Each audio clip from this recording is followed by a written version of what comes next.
क्या कर रहे थे हम लोग? वही जो करते कहते और सुनते चले आ रहे हैं कि जब वक्त होता है तो एहसास नहीं होता, और जब एहसास होता है तो वक्त नहीं होता। मैं साबिर अली और आप देख रहे हैं ILCC अली क्लासेस, जो अलीगढ़ बेस्ड नीट जेई का रेजिडेंशियल कोचिंग है। साथ ही AMU, जामिया, BHU और दूसरे यूनिवर्सिटी के दूसरे एंट्रेंस की भी तैयारी कराते हैं, जैसे 9th है, 11th डिप्लोमा, जो BSc nursing, CET paramedicals, NDA, CDS, SSC, CGL वगैरह वगैरह बहुत सारी तैयारियां होती हैं। ये सारी तैयारियां जो है इनके सब्जेक्ट के एक्सपर्ट के अंडर में होता है। ठीक, ये पूरी टीम है जो अलग अलग तैयारियां कराती है। तो वो लोग जो लोग तैयारी करना चाहते हैं कांटेक्ट कर सकते हैं। ऑनलाइन ऑफलाइन दोनों ही मोड अवेलेबल है। हम लोग कर रहे थे नीट 2024 फिजिक्स T3 बुकलेट का सोल्यूशन चल रहा था हम लोग का। अब तक बहुत सारे क्वेश्चन को किया हम लोगों ने। आज हम लोग करने जा रहे हैं क्वेश्चन नंबर 18 T3 बुकलेट का। मैं पढ़ता हूँ ये सवाल को, मैं पढ़ता हूँ, समझाता हूँ, फिर करके दिखाता हूँ। ये सवाल फिगर बेस्ड है, तो ये एक फिगर दे रखा है। ये ठीक है, क्या दे रखा है कि ये एक एक्सटर्नल रेजिस्टेंस है जो 4 ओम का है, और ये एक बैटरी है जो 10 वोल्ट की बैटरी है, और इसका इंटरनल रेजिस्टेंस जो है 1 ओम का है। इस तरह से लगा हुआ है। इसमें इसी का बेस करता हुआ सवाल मैं पढ़ता हूँ, क्या है। The terminal voltage of the battery whose EMF is 10 volt and internal resistance is 1 ohm when connected through an external resistance of 4 ohm as shown in the figure is। क्या बताया कि ये जो एक 4 ओम का जो रजिस्टर इस बैटरी के साथ कनेक्ट है, इस बैटरी का इंटरनल रेजिस्टेंस 1 ओम का है, तो इसका टर्मिनल पोटेंशियल कितना होगा। टर्मिनल पोटेंशियल कितना होगा।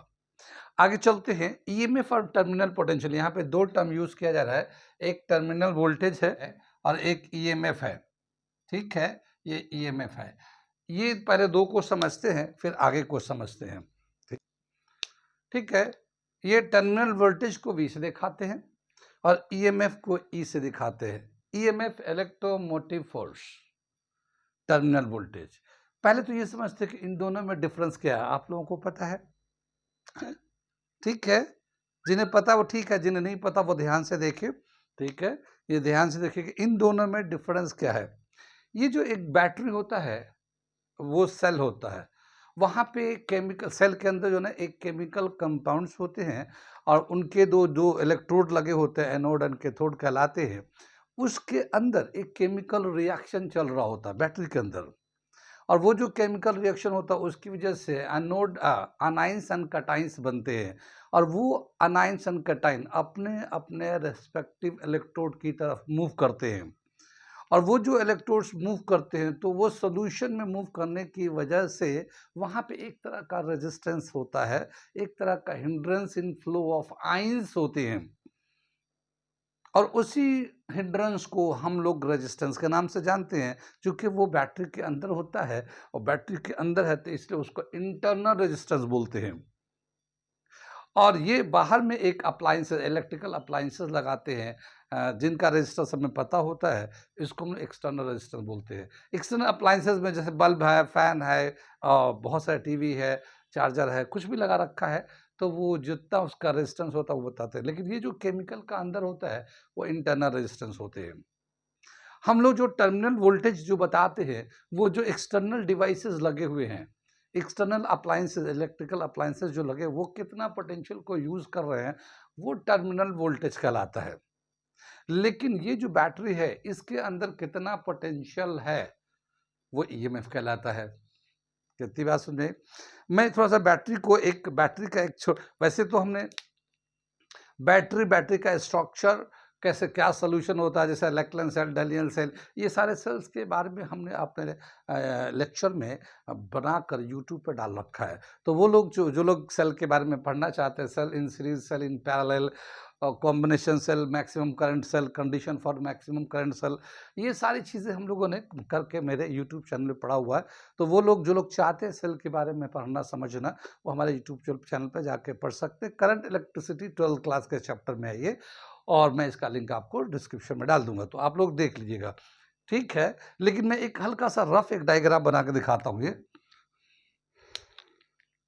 ये हमारा एक इलेक्ट्रोलाइट होता है, सोल्यूशन होता है, वैसे तो सेल में पेस्ट के फॉर्म में होता है, मगर यहाँ पे जैसे हम लोग एक सोल्यूशन लेते हैं, कॉपर सल्फेट सोल्यूशन है, सिल्वर सल्फेट सोल्यूशन है, ऐसा ले लेते हैं। ये इलेक्ट्रोड होता है, यहाँ से बैटरी होता है। तो यहाँ पे जब सोल्यूशन चलते हैं ना, तो यहाँ पे मान लो ये कॉपर सल्फेट सोल्यूशन है, ये कॉपर सल्फेट सोल्यूशन है, तो ये क्या होता है, कॉपर 2 पॉजिटिव और सल्फेट 2 नेगेटिव, ये इस तरह से बन जाते हैं। तो ये जो पॉजिटिव होता है, कॉपर पॉजिटिव है, ये कटाइंस कहलाता है, सल्फेट नेगेटिव अनाइंस कहलाता है। और उसके हिसाब से ये सल्फेट जो है ना, ये पॉजिटिव टर्मिनल होता है, तो सल्फेट इधर जाता है, SO4 2 नेगेटिव, और ये जो है ना कॉपर जो है ना इधर की तरफ जाता है इस तरह से। तो ये जो इस सोल्यूशन में चल रहा होता है ना, इस सोल्यूशन में एक तरह का हिंड्रेंस होता है, उसी को इंटरनल रेजिस्टेंस बोलते हैं। इंटरनल रेजिस्टेंस समझ में आ गया है? इंटरनल रेजिस्टेंस को स्मॉल r से दिखा देते हैं हम लोग, ठीक, इन स्मॉल r। ये एक्सटर्नल रेजिस्टेंस है, एक्सटर्नल अप्लायंसेस है, इसको कैपिटल R से दिखाते हैं हम लोग। यहाँ तक समझ में आ गया? अब क्या बताया कि ये टर्मिनल वोल्टेज और EMF में डिफरेंस क्या है।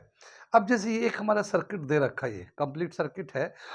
अभी जैसे ये हम लोगों को दिखा रहे हैं, यहाँ पे एक स्विच होगा, ये स्विच होगा जो ऑन ऑफ के लिए है, ये ऑन ऑफ के लिए है। तो अगर मैं ये स्विच को ऑफ कर दूं, ये ऑफ कर दिया, ठीक है ना, जैसे फैन को ऑफ कर देते हैं हम लोग, लाइट को ऑफ कर देते हैं, तो जैसे हमने स्विच को ऑफ कर दिया, तो अब इसमें कोई भी करंट नहीं चल रहा होगा।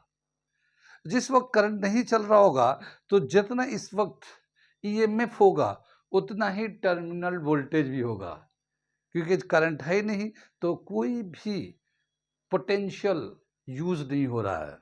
क्योंकि पोटेंशियल तो तब यूज होगा जब हमारा करंट चल रहा होगा, V equal to I into R होता है।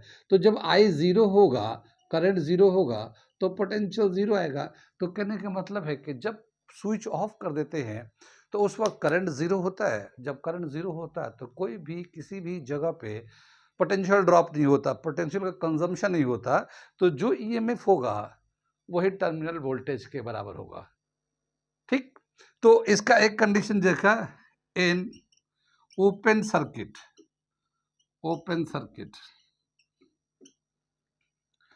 V is equal to E, terminal potential जो होगा EMF के बराबर होगा। लेकिन जब क्लोज सर्किट होगा, तब करंट चल रहा होगा और अलग अलग जगहों पे अलग अलग पोटेंशियल यूज हो रहा होगा। जैसे ये बैटरी के अंदर जो इंटरनल रेजिस्टेंस है, तो रेजिस्टेंस है, इसमें करंट भी आ रहा होगा, तो करंट इनटू रेजिस्टेंस थोड़ा सा पोटेंशियल ड्रॉप होगा। तो ये जितना पोटेंशियल ड्रॉप कर लेगा, वो तो अंदर ही, बैटरी के अंदर ही होगा वो, ठीक। बाहर तो समझ में नहीं है। बाहर तो जहाँ पे, यहाँ पे हम लोग जो वोल्ट मीटर होता है, अगर हम लोग उसका कितने यहाँ पोटेंशियल ड्रॉप हो रहा है, तो वोल्ट मीटर के हेल्प से यूज करके निकालेंगे कितना पोटेंशियल ड्रॉप होगा। वोल्ट मीटर कहाँ यूज करेंगे हम लोग, इसके पैरेलल में यूज करेंगे वोल्ट मीटर, ऐसे पैरेलल में। तो यहाँ नाप लेंगे कि कितना यहाँ पे पोटेंशियल ड्रॉप हो रहा है। लेकिन इसके बैटरी के अंदर कैसे नापेंगे, बैटरी के अंदर जो पोटेंशियल ड्रॉप हो रहा है उसको कैसे मेजर करेंगे, तो वो मेजर नहीं होता। तो क्या समझ में आया कि जब सर्किट क्लोज्ड होता है, उस कंडीशन में जो टर्मिनल पोटेंशियल होता है, वो EMF से छोटा होता है। दूसरा नंबर दे रखा है, इन क्लोज्ड सर्किट जब सर्किट क्लोज होगा, तो V is less than E, यानी टर्मिनल पोटेंशियल जो होगा EMF से कम होगा। ये कितनी बात समझ में आई कि EMF और टर्मिनल पोटेंशियल में क्या होता है डिफरेंस। ये दोनों बराबर कब होंगे, जब ओपन सर्किट होगा, क्लोज्ड होगा, तो terminal voltage less than EMF, ठीक। अब यहाँ पे जो बोला कि ये टर्मिनल वोल्टेज निकालिए, जाहिर है जब टर्मिनल वोल्टेज कब निकालेंगे, जब ये सर्किट क्लोज कर देंगे। अब क्लोज करेंगे तो करंट चलने लगेगा। तो अब मैं इसका रिलेशन लिखता हूँ, इसको थोड़ा सा मिटाता हूँ, ठीक। लेकिन अभी मिटाने से पहले मैं ऐसा करता हूँ, इसका आंसर बता देता हूँ। इसका आंसर है फर्स्ट वन, यानी 8 वोल्ट टर्मिनल वोल्टेज जो है, इसका 8 वोल्ट आंसर होगा। मैं यहाँ पे लिख देता हूँ 8 वोल्ट, ताकि जब हम लोग आंसर लाएंगे तो चेक कर लेंगे, ठीक है। 1 नंबर आंसर है। अब मैं इसे मिटाता हूँ और आगे करके दिखाता हूँ। क्या बताया कि जैसे यहाँ पे जो है EMF जो होता है, जितने भी रेजिस्टेंस होंगे, रेजिस्टिंग बॉडी होंगे, वहाँ जब भी करंट उससे पास करेगा, तो कुछ ना कुछ पोटेंशियल को यूज करेगा। तो जो हमारा ये EMF है, वो terminal potential in external resistance plus potential drop along the internal resistance.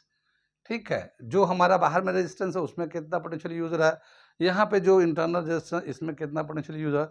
जब दोनों को ऐड करेंगे तो वो ईएमएफ के बराबर होता है, इलेक्ट्रोमोटिव फोर्स के बराबर होता है।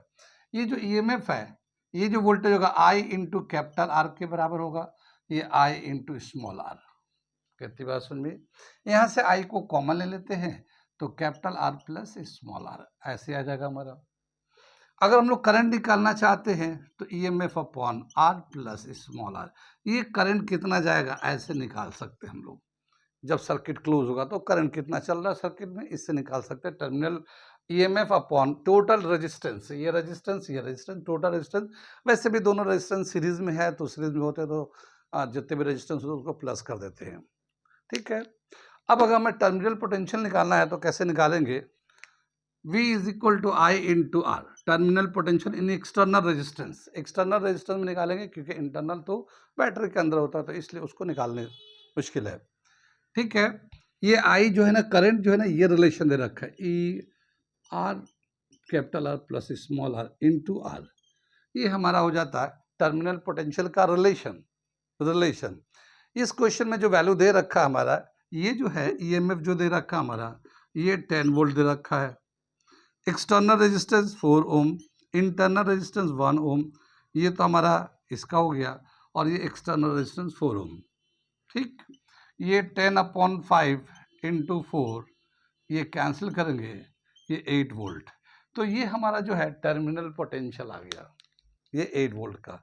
ये हमने यहाँ पे लिखा था, एक नंबर पे चॉइस में दे रखा था, तो आंसर होगा इस क्वेश्चन का 8 वोल्ट। तो टर्मिनल पोटेंशियल जो है हमारा 8 वोल्ट है और ईएमएफ 10 वोल्ट है, यानी कि 2 वोल्ट जो है ना इंटरनल रेजिस्टेंस की वजह से कंज्यूम हो रहा है सेल के अंदर ही।